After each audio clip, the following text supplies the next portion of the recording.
코스피가 각본 없는 드라마 같은 장세를 펼치면서 사이드카 발동도 일상 수준이 된 모습인데요. 스페이스 X의 상장이란 초대형 이벤트가 우리 증시의 변동성을 더 키울 거다라는 전망도 들려오고 있죠. 그래서 오늘 오후장 체크포인트 시간은 윤원태 SK증권 자산전략 부서장 모시고 향후 시장의 움직임 함께 전망해 보도록 하겠습니다. 부서장님 안녕하세요. 네, 안녕하십니까? 우선 오늘 시장의 흐름은 상당히 상반된 색깔을 또 보여주고 있어요. 네. 지금 코스피는 8%대 급등, 코스닥도 4%대 상승세를 보여주고 있는데 역시나 지정학적인 리스크가 해소될 수 있다라는 기대감이 가장 주요하게 작용하고 있는 걸까요? 맞습니다. 우선은 전일 트럼프가 이제 다음 주 정도에 서명할 수 있다라는 기대감이 크게 작용하고 있다라고 볼 수 있을 것 같고요. 그동안 계속해서 트럼프는 협상에 대해서 긍정적인 메시지를 냈지만 사실은 긍정적인 메시지에도 불구하고 계속해서 지정학적 불확실성을 더 키우는 모습들이었었는데 이번에는 좀 가시화되는 것 같습니다. 이란 측에서도 아직 서명은 하진 않았지만 서명 가능성이 높다라고 반응이 나오는 거 보면 다음 주 정도면 정말 서명을 하는 게 아닐까? 그리고 종전이다라고 표현을 했습니다. 휴전이 아닌 종전이다라고 네. 했기 때문에 그 부분 같은 경우에도 좀 더 기대감이 커지지 않을까라고 생각을 하고 있고요. 오늘 같은 경우에는 더 특이했던 거 이제 외국인들이 돌아왔습니다. 제가 찾아보니까 5월 7일 이후로 외국인들이 하루도 쉬지 않고 순매도를 했는데 6월만 보더라도 지금 25조 원을 매도를 했었습니다. 근데 오늘 이제 좀 전까지 보면 1조 3천억 정도 순매수하는 모습이고 반대로 개인은 열심히 사줬다가 오늘은 이제 차익 실현을 하고 있는 모습인 것 같고요. 다만 아쉬운 부분은 환율이 쉽사리 못 내려가는 것 같습니다. 환율은 오늘 10원 정도 내려가고 있는데 외국인들의 매수에도 불구하고 환율이 큰 폭의 하락이 아닌 또는 중동 전쟁에 대한 기대감이 커짐에도 불구하고 환율이 쉽사리 못 내려오는 부분이 좀 아쉽지 않나라는 생각이 드는 장입니다. 오늘 가장 중요한 이슈 중에 하나는 네. 지수가 8,400포인트를 수복이라는 말도 있던데 그것을 제외하고 외국인이 들어왔다는 건데요. 네, 맞습니다. 우리가 외국인이요. 연초 대비 한 150조 원 정도 팔았지만 MSCI 리밸런싱 문제 계속해서 목에 찼다. 결국 구조적으로 팔 수밖에 없다라는 게 어제까지의 이슈였는데 그럼 오늘로서 완전히 달라진 겁니까?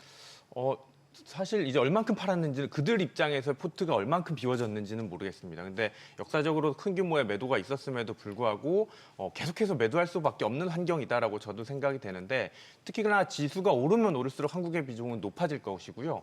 사실 외국인들 입장에서 보면 한국만 높아지면은 지수 비중은 계속 높아질 텐데 글로벌이 같이 높아지면은 비중은 유지가 될 겁니다. 그렇기 때문에 상대적인 비중이기 때문에 미국도 전일 올랐기 때문에 한국만의 비중 문제는 아닐 거다라는 생각이 드는데요. 오늘 같은 경우에는 종전에 대한 기대감 때문에 외국인들이 조금 적극적으로 유입되는 게 아닐까라고 생각이 되고 있고요. 두 번째 같은 경우에는 오라클 실적 발표가 있었는데 오라클의 실적 발표에서 오라클 주가는 급락을 했는데 오라클 주가의 급락은 사실은 실적은 좋았습니다. 그런데 앞으로의 증자 가능성이라던가 추가 조달을 확대하겠다. 200억 달러 정도 유상증자하고 200억 달러 정도 또 채권 발행하겠다. 이 이슈 때문에 지금 주가는 하락하는 것 같고요. 향후 캐펙스 투자에 대한 기대감은 크게 형성이 됐기 때문에 한국 입장인 반도체주 관련돼서는 오히려 긍정적인 호재로 작용하지 않을까라고 보고 있어서 외국인들 입장에서는 최근 들어서 다시 캐펙스 투자에 대한 기대감이 커지면서 반도체주로서는 다시 또 글로벌리하게 최선호 업종으로 된 게 아닐까라는 생각이 듭니다.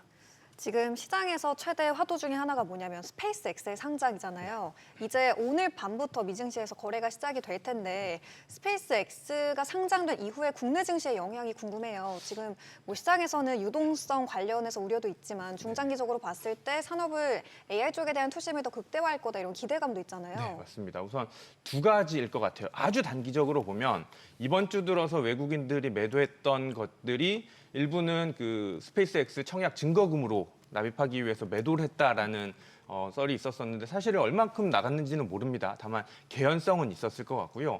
오늘로써 이제 청약 증거금이 납부가 완료가 됐고 청약이 되면 오히려 반대로 이제 지금 한 4배수 정도 모였다라고 하는데 그 4배수 중에 청약을 못 받은 자금들은 돌아올 가능성 조금 아주 단기적으로는 긍정적인 효과는 있을 것 같고요. 다만 중장기적으로 보면 오늘 상장하고 15일 뒤에 나스닥 100에 상장이 되게 되고 MSCI도 편입을 앞두고 있습니다. 그러면은 그 지수를 편입하는 패시브 자금들의 경우에는 나스닥 100만 하더라도 지금 스페이스 X를 추정 자금이 한 250억 달러 정도 된다라고 하고 있고요. 그 정도 규모는 적지 않은 규모입니다. 그리고 더 문제는 이번 그 스페이스 X가 시가총액이 한 1조 5천억 달러, 1조 7천억 달러 정도 된다라고 하는데 유통 주식은 그 중에 거의 한 7% 정도밖에 안 되기 때문에 사실상 이번 그 공모가액도 750억 달러잖아요.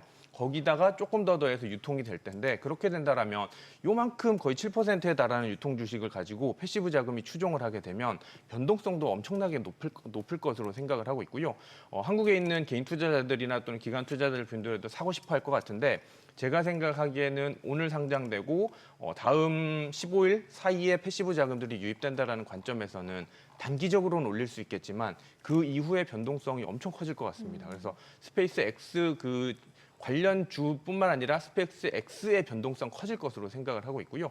그다음에 이제 국내 증시에 미치는 영향을 살펴봐야 될 것 같은데 우선 AI 투자 관련돼서는 긍정적일 것 같습니다. 다만 기간을 중장기적으로 봤을 때 긍정적일 것 같고요. 스페이스 X의 지금 매출을 보면 작년에 187억 달러 매출을 했는데 그중에 110억 달러가 스타링크였습니다. 사실 네. AI 매출 아니고 대부분 스타링크의 매출이 아직까지는 잡히고 있기 때문에 AI 관련 투자 모멘텀은 좀 중장기적으로 접근을 해야 될 것 같다라는 생각이고요. 특히나 사실 스페이스 X라고 하면 우주 관련 기업으로 대부분 알고 계실 것 같은데 우주 관련에 대한 매출 또는 수익은 앞으로 먼 미래이지 않을까라고 생각이 됩니다. 사실 이제 우주라는 것이 뜨거운 감자이긴 한데 수익화 아니면 상용화 등등은 조금 요원해 보인다 이런 말씀으로 들리는 것 같은데요. 또 다른 관심사 하나가 다음 주면 글쎄 샘 울트만이 한국을 방한한다고 합니다. 글쎄요, 젠슨왕도 오고 샘도 오고 그러니까요. 우리의 위상이 달라진 것 같다는 생각이 드는데 우리 주식장 입장에서 보면 어떤 점이 포인트일까요? 우선은 그 글로벌 CEO들이 방문하는 이유를 생각해 봐야 될 것 같습니다. 젠슨왕은 왜 방문해서 이렇게 삼겹살 먹으러 방문한 건 아니었을 거잖아요. 그럼에도 불구하고 바쁜 와중에도 왜 방문했을까를 살펴보면 뭔가 필요했겠죠. 근데 제가 생각하기에 젠슨왕이 왔을 때는 선물을 들고 왔다라고 하는데 사실은 그 방문 이제 돌아간 걸 까보면 선물을 받으러 온 느낌이었습니다.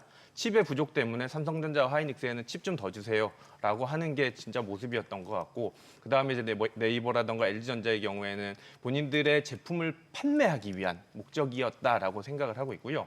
이번 샘 올트만의 방문은 사실은 정확한 목적은 잘 모르겠습니다. 다만 작년에 삼성전자와 하이닉스의 그 스타게이트 프로젝트로 맺었던 그 계약 협약에 따라서 샘 올트만도 결국에는 또 칩 좀 더 주세요라는 목적이지 않을까라고 생각을 하고 있고요. 그다음에 네이버와 카카오를 만난다는데 사실은 그게 좀 더 중요하다라고 생각을 합니다.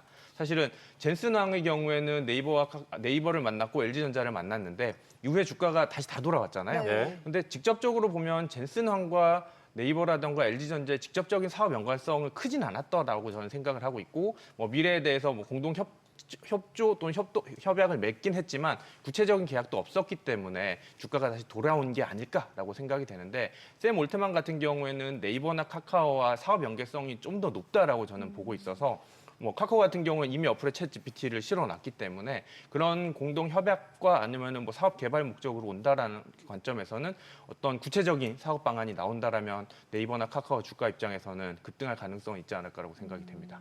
그러면 또 이제 들려왔던 이슈 중에 하나가 뭐냐면 구글이 이 차세대 TPU의 일부를 삼성에게 생산을 맡기는 방안을 검토하고 있다 이 이슈가 들려왔잖아요. SK증권의 리포트를 보니까 삼성전자 61만 원 그리고 SK하이닉스는 400만 원 TP를 설정하고 맞습니다. 있잖아요. 오늘도 투톱 굉장히 또 다시 강한 흐름을 보여주고 있는데 그렇다면 지금이라도 빨리 담아봐야 되는 걸까요? 저희는 계속 긍정적인 아이디어 가지고 있고요. 지금 목표 주가 보더라도 국내 증권사, 글로벌 증권사 중에서도 가장 높은 수준일 겁니다. 삼성전자, 하이닉스에 대해서는 여전히 저희는 수익 가시성은 높다라고 판단을 하고 있고, 특히나 이번에 구글 그 TPU와 관련돼서는 사실은 메인 공급자는 아니라 보조 공급자로 아마 되는 걸로 생각이 되는데. 여기서의 삼성전자를 보는 관점이 크게 저는 바뀔 수 있다고 생각이 됩니다.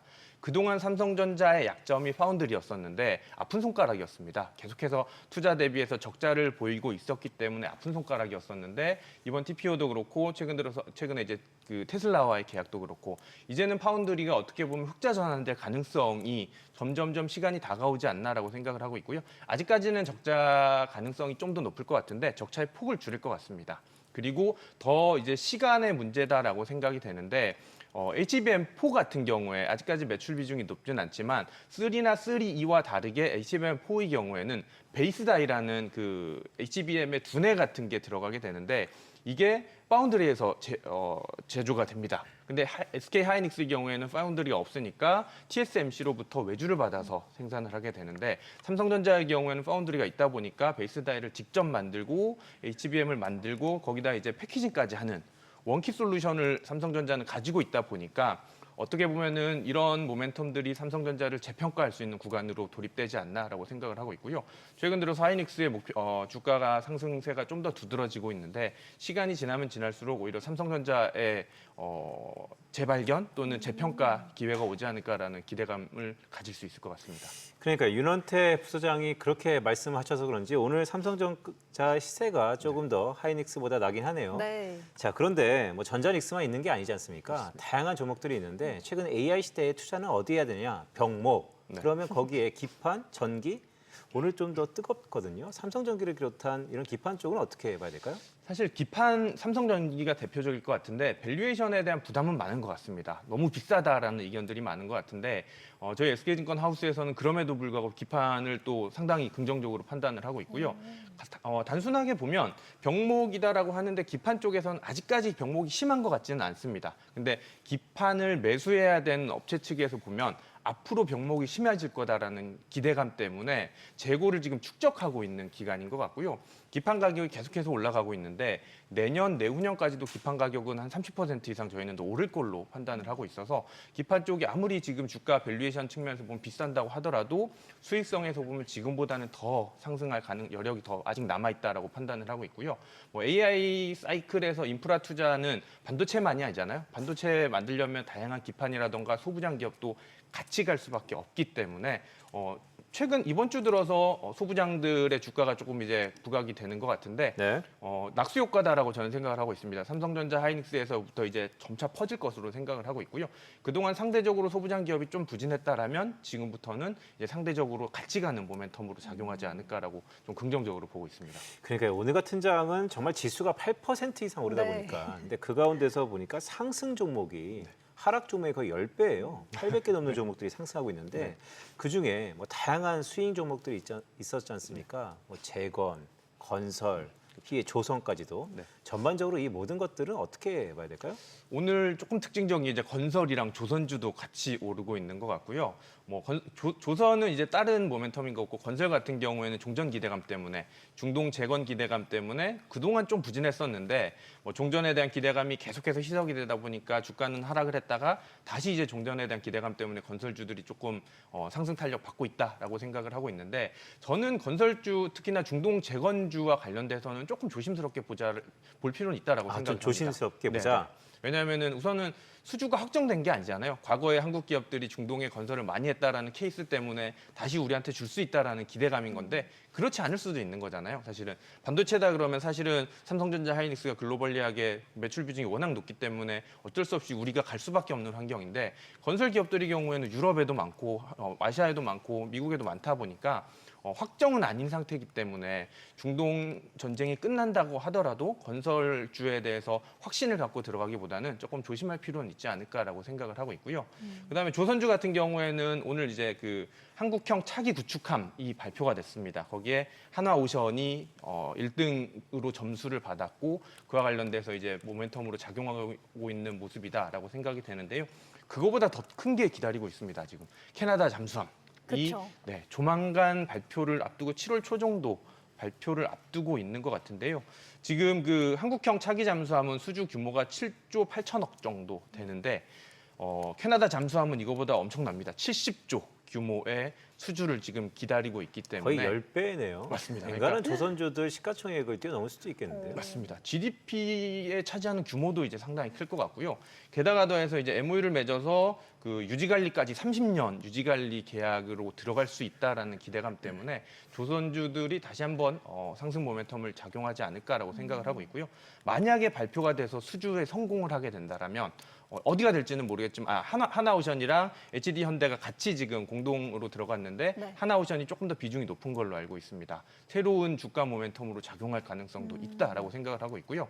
또 일각에서는 지금 이제 그 독일의 티센크루프랑 경쟁 입찰이 진행 중인데 공동으로 같이 들어갈 수 있다라는 얘기도 있습니다. 반반 정도 나눠서 예전에 그 네. 한일 월드컵처럼 맞습니다. 반반씩 하는 거군요. 반반으로 해서 그렇게 될 경우에도 사실은 60조 원 정도의 규모에서 반만 하더라도 30조 정도의 수주니까 적지 않은 규모일 것 같고요. 뭐 상승 모멘텀으로 작용하기에는 충분한 재료가 되지 않을까라고 생각이 됩니다. 그러니까 아까 잠깐 월드컵 얘기가 나왔으니까 네. 아까 월드컵 보셨어요? 봤죠. 그 직전에 역전승. 역전승했는데 네. 근데 그런 결과를 차치하더라도 우리가 월드컵 있을 때 메인 스폰이 누구냐 현대차 얘기를 많이 했잖아요. 네, 맞습니다. 오늘 현대차 글쎄 괜찮긴 한데 다른 대형주에 비해서는 살짝 아쉬움도 있거든요. 네. 현대차는 월드컵 기간 중에 어떻게 움직일까요? 아까 저도 이제 경기 보면서 왔는데 전광판 현대차 광고가 나오더라고요. 근데 이게 과연 주가와 직접적인 연관이 있을까에 대해서는 저도 조금 퀘스천 마크는 있습니다. 특히나 뭐 이게 광고 효과가 갑자기 주가에 직접적인 연관성이 있을까에 대해서는 아닐 것 같다라는 생각이 들고요. 현대차 같은 경우에는 최근에 이제 각광받는 거는 로봇 관련주로 부각이 되고 로봇 관련주에서 이제 현실적으로 얼만큼 빨리 로봇이 현실화되는지 여부가 될 것 같은데 젠슨항이 방한하고 나서 그다음 모멘텀이 지금 없다 보니까 상대적으로 좀 부진한 게 아닐까라고 생각을 하고 있고요. 이제는 뭐 현대차 관련돼서 자동차 관련 매출의 경우에는 크게 주가를 흔들 모멘텀은 아닌 것 같고 로봇 관련 모멘텀이 얼마나 빠르게 새로운 재료들이 또 부각되는지 여부가 현대차 주가를 결정하지 않을까라는 생각입니다. 부소장님, 그러면 지금 이렇게 지수가 8% 급등하고 있는 시장 속에서 대체 전략을 전반적으로 어떻게 세워봐야 될지가 궁금해요. 왜냐하면 다음 주에 또 FOMC 그리고 맞습니다. BOJ라는 네네. 중요한 일정들이 또 있잖아요. 변동성이 또 나오진 않을까 걱정도 들기도 하는데 오늘 좀 수익이 난 거는 어느 정도 챙기는 게 맞을까요? 저는 6월 달 같은 경우는 변동성 요인이 상당히 많다라고 생각을 하는데 그 중에 하나가 FOMC 중요할 것 같습니다. 특히나 지금 FOMC의 색깔은 매파적인 색깔이 나올 가능성이 높다라고 생각을 하고 있고요. 모두가 이제 케빈 러시의 색깔이 중요한 거잖아요. 한국은행 같은 경우에도 신현성 총재 첫 그 금통위에서 엄청난 매파적 색깔로 지금 금리가 많이 올랐는데 케빈 러시 같은 경우에도 트럼프의 가까운 인사다 보니까 비둘기파적인 색깔을 드러낼 수 있다라고 기대를 하고 있지만 매크로 환경은 그렇지 않거든요. 물가 지금 계속해서 오르고 있고 고용은 너무 좋고 하다 보니 데이터만 보면 매파적일 수밖에 없을 것 같습니다. 어젯밤에 ECB도 기준금리를 인상 결정을 했고 FOMC 전에 BOJ도 인상을 할 것으로 모두가 예상을 하고 있는 상황이기 때문에 FOMC 입장에서는 이제 관전 포인트가 두 개일 것 같아요. 점도표에서 과연 케빈 러시를 제외한 나머지 연준 위원들이 얼만큼 점을 찍어내는지 여부가 중간값에 있어서 인상이냐 아니냐. 제가 생각하기에는 중간값은 동결일 것 같아요. 근데 거의 한두 표 차로 동결을 찍어놓지 않을까라고 생각이 되고 있고요. 거의 박빙 같다라는 말씀이신 거죠? 네, 거의. 저는 개인적으로 네. 파월 의장은 어디에 찍을까가 좀 관심입니다. 맞아요. 파월은 어디 찍을까요? 뭐 누구 표라고 표시는 안 나겠지만 제가 생각하기에는 인상 쪽에 찍지 않을까라고 생각을 하고 있고요. 파월 의장은 이제는 의장이 아니죠. 그쵸. 파월 이제 위원의 경우에는 언제나 데이터 디펜던트를 중요시했기 때문에 데이터만 보면 사실은 인상이 맞습니다. 지금 구간은. 그리고 종전이 된다고 하더라도 이 물가 압력이 얼만큼 빨리 감소할지는 모르겠지만 어제 그저께 물가 발표가 나고 트럼프는 빠르게 안정화될 거다. 물가 빠르게 안정화될 수 있다라고 하는데 현실적으로는 그렇지는 않을 것 같거든요. 물가라는 속도를 보면 경기에 반영되는 속도 파급력을 생각해 본다라면 3분기까지는 그래도 높은 수준의 물가를 보일 것으로 보고 있기 때문에 연준은 제가 보기엔 다음 주에 매파적일 수 있다라고 보고 있고요. 그런 매파적인 색깔을 낸다라면 증시 입장에서는 첫 번째는 미국 증시 입장에서는 큰 부담으로 작용할 것 같습니다. 어제 종전에 대한 기대감이 커지면서 12월 FOMC에서 인하 기대감이 살짝 줄어들었었는데 다음 주 FOMC 열린다라면 다시 또 인상 기대감이 줄어들었었는데 다음 주 FOMC 열린다라면 다시 또 인상 기대감이 확대될 가능성이 있지 않을까 보고 있고요. 특히나 미국 증시 같은 경우에는 한국 증시와는 다르게 금리 민감도가 워낙 높기 때문에 FOMC의 색채에 따라서 증시에 어떻게 보면은 큰 변동이 나타날 가능성 있지 않을까라고 해서 좀 조심하자라고 말씀을 드리고 싶고요.